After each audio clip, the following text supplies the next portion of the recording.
YS Jaganmohan Reddy గారు ప్రవర్తిస్తున్న తీరు కూడా గతంలో ఏ రాష్ట్రంలోనూ ఏ మా రాజకీయ పార్టీకి చెందిన నాయకుడు వ్యవహరించలా.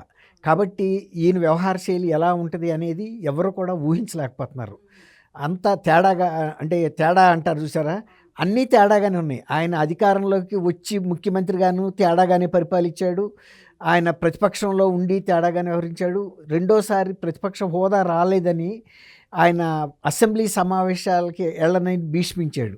అంటే ప్రజలు ఆయనకి ప్రతిపక్ష హోదా గుర్తింపు ఇవ్వలేదు కాబట్టి ఆయన ప్రజల మీదే కక్ష సాధింపులాగా వ్యవహరిస్తున్నాడు. ఇప్పటికి 18 నెలలు అయింది ఆయన మొన్న ఎన్నికలయ్యి. 2024 ఎన్నికలయ్యి.